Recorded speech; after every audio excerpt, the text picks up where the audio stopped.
E aí, galera, tudo bom? Vamos lá? Vamos para a nossa próxima revisão, que é sobre as comunidades tradicionais, beleza? Então, antes de a gente falar das comunidades tradicionais que a gente vai ver, a gente precisa saber o que são essas comunidades tradicionais. A gente precisa ter uma noção do que elas são, beleza? Então, a primeira coisa que a gente vai falar é sobre como eu vou caracterizar o que são essas comunidades tradicionais, beleza? As comunidades tradicionais, então, no geral, elas vão ser comunidades onde eu vou ter práticas culturais compartilhadas por essa comunidade, pelas pessoas que fazem parte dessa comunidade e que se identificam, né, nessa comunidade. E geralmente essas práticas são antigas, vêm dos seus ancestrais, muitas das vezes vêm de séculos e séculos atrás. Tá beleza? A gente vai observar também que muitos desses grupos, muitas dessas comunidades têm territórios específicos, né, por uma questão histórica, que ocupam aquele território há muitos séculos. Beleza? Então, além desse território específico, né, a extração, o uso dos recursos disponíveis nesse território vai ser então também muito ligado a essa comunidade. Certo? Por isso que a gente consegue observar então nesse mapinha que eu botei aqui para vocês e que é o mesmo mapa que está na apostila, a gente vai ver então várias cores, vários exemplos de comunidades. Tá? Pode ser que esteja ruim de visualizar, mas aqui tem uma bolinha branca, então essas bolinhas brancas aqui ao longo do território brasileiro são comunidades de quilombolas. Beleza? E a gente vai ver o que são quilombolas já já. Certo? Então, algumas das comunidades tradicionais no Brasil, porque eu tenho comunidades tradicionais no Brasil e no mundo inteiro. Tá? Então, aqui nesse mapa a gente vai ter vários exemplos das comunidades tradicionais do Brasil.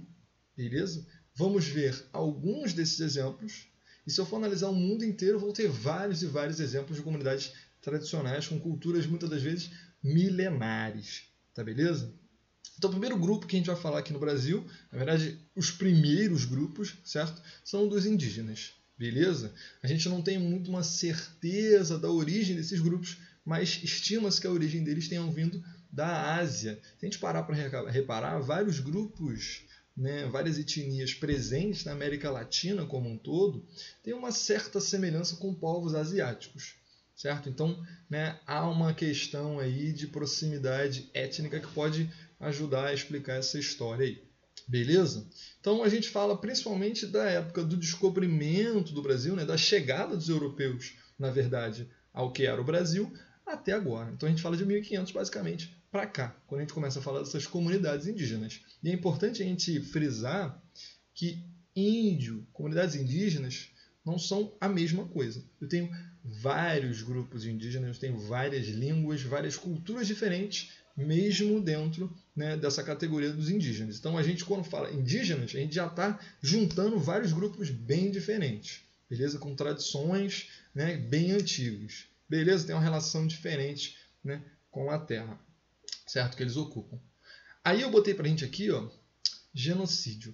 Se a gente parar para analisar a relação, né, a quantidade da população de indígenas que eu tinha com a chegada dos portugueses até agora, a gente tem uma diminuição absurda. Né? Isso por conta de vários terem morrido, né, com doenças, vários também morreram, né, nesse embate entre europeus e os nativos daqui, certo? Com guerras travadas, resistências por parte dos indígenas que não queriam ser escravizados.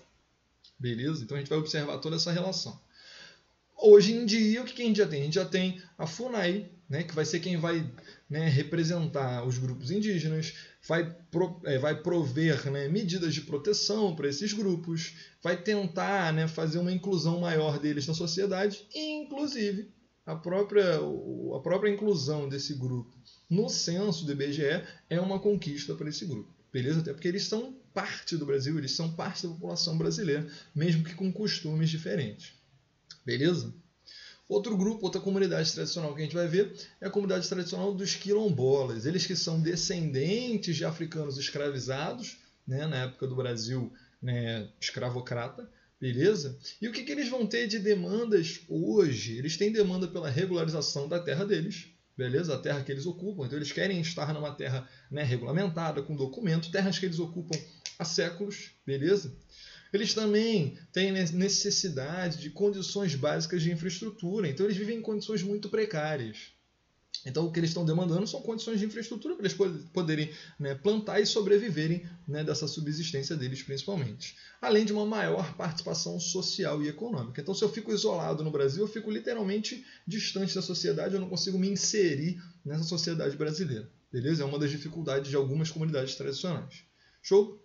A gente vai ter também os caiçaras, tem alguns presentes aqui no sul e no sudeste, beleza? Então eles vão ter uma cultura litorânea, né? Eles são fruto de uma mistura entre diferentes etnias indígenas, os colonos europeus, os africanos que vieram para cá obrigados, certo? Principalmente essa galera vai viver de atividades primárias, né? Como a agricultura itinerante, né? Ou seja, a agricultura que usa-se de queimadas para preparar a terra para a hora do plantio. Beleza? Essa galera aqui, esses caiçaras, eles não têm uma regularização igual aos indígenas e quilombolas. Então eles não têm uma representatividade, assim como, por exemplo, né, os indígenas têm. A gente sempre fala dos indígenas, a gente sempre fala dos quilombolas, mas os caiçaras muitas das vezes são deixados de lado enquanto comunidades tradicionais. Então esse é um problema, né, que eles passam no território brasileiro. Outro grupo também muito famoso, né, outra comunidade tradicional, é a dos ribeirinhos, né, que vivem na beira dos rios, uma grande quantidade deles, né, vivendo de atividade primária e na região norte principalmente, galera. Beleza?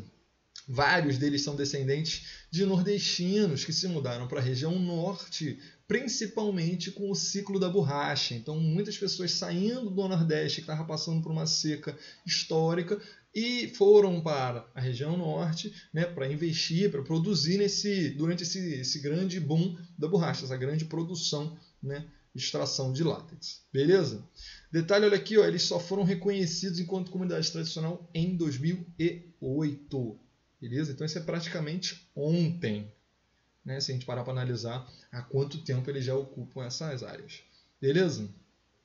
Botei um OBSzinho aqui para gente sobre como o modo de vida dessa galera pode sofrer, né, interferências, né, por nós, né, de acordo com o avanço de estruturas como hidrelétricas, como eu botei aqui para gente, projetos de mineração, projetos de urbanização, o avanço dessas áreas da cidade. Beleza? Tudo isso influencia no modo de vida dessas comunidades tradicionais. Então, tudo isso pode ser prejudicial para eles.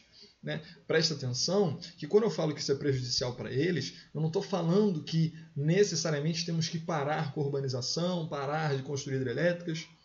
O que deve-se fazer é analisar quem serão quem será a população afetada por esses projetos. Eu tenho consequências negativas? Bom, então vamos ter que repensar esses projetos. Beleza? É dessa forma que a gente lida, né, com as comunidades tradicionais. Beleza? Então eu botei aqui pra gente que essas comunidades são muito frágeis, pois dependem de seus territórios para manterem seus estilos de vida. Né? Lembra que eu estou falando de tradições, muitas das vezes seculares. Certo? Então, é isso. Vamos para a nossa correção então dos exercícios que eu passei. Se você não fez, dá um pause, termina de fazer e volta aqui para corrigir. E se ficar dúvida, aí você vai lá no Google Classroom, no Google Sala de Aula, e vai postar lá a dúvida para a gente poder resolver isso aí. Beleza? Então a perguntinha número 1, molezinha, como é que a gente pode definir uma comunidade tradicional? Botei uma resposta aqui completinha, certo? Elas podem ser definidas como grupos humanos com sistema cultural distinto e formação social própria, valendo-se dos recursos específicos do território no qual estão para sobreviver, no qual eles ocupam. E mantém sua cultura com base nas tradições ancestrais, ou seja, antigas. Beleza? 2. Por que a criação da FUNAI, então já sei que eu estou falando dos indígenas, é um marco na luta dos índios no Brasil? A FUNAI é um marco porque o momento no qual os indígenas passaram a ter uma atenção especial do governo e, consequentemente, suas demandas começaram a ser atendidas de forma mais personalizada. Então, antes da FUNAI, tinha uma dificuldade muito grande, né, da relação entre indígenas e o governo. Depois da criação da FUNAI, ela passa a ser o órgão que vai fazer essa conexão. Então, ajuda muito nas demandas. Precisamos, né, regularizar as terras que já ocupamos há séculos. Precisamos garantir que as nossas terras não serão invadidas. Beleza? É assim que essas, né, relações entre indígenas e o governo funcionam. Beleza? Perguntinha 3. Explica a importância do projeto Quilombos das Américas. O projeto é importante por reconhecer essa manifestação cultural em outras áreas além do Brasil. Então percebe que eu não tenho comunidade tradicional somente no Brasil. E que elas não se restringem somente ao território brasileiro. Passou ali do território brasileiro, opa, não é mais nossa área. Então não é assim que funciona. Então tem comunidades tradicionais no entorno todo do Brasil. Beleza? Então, vamos de novo. O projeto é importante por reconhecer essa manifestação cultural em outras áreas além do Brasil, criando uma identidade e um reconhecimento perante a comunidade internacional, ou seja, perante a sociedade mundial. Beleza? Perguntinha 4. De que modo as comunidades tradicionais podem coibir a biopirataria, ou seja, o tráfico de árvores proibidas, de animais silvestres? De que maneira? Então, segundo alguns pesquisadores, gerar emprego por meio da exploração sustentável dessas comunidades, dos recursos naturais, é uma forma eficiente de coibir a biopirataria, pois, ao contrário do que se pensa, isso pode resultar em maior proteção ao recurso, considerando que muitos dependeriam da sua conservação para manter a geração de renda. Então, se eu dependo de um recurso para viver, eu vou ajudar a protegê-lo, não vou traficá-lo nem ajudar quem quer traficar. Beleza? Essa que é a biopirataria. Beleza? E a questãozinha 5, para a gente finalizar, explica a importância das comunidades tradicionais. Então, as comunidades tradicionais representam a história da formação demográfica, a formação populacional e cultural do Brasil, assim como contribuem para a preservação da natureza com os seus estilos de vida. Beleza? Então, botei aqui para a gente também o gabarito do contextualizado, certo? Então, se não ficou dúvidas, show! Se ficou dúvida, você vai mandar lá, assim que eu postar esse vídeo, você ficou com dúvida, você vai postar lá nos comentários a sua dúvida para a gente resolver isso aí. Beleza? Valeu, galera. Até a próxima.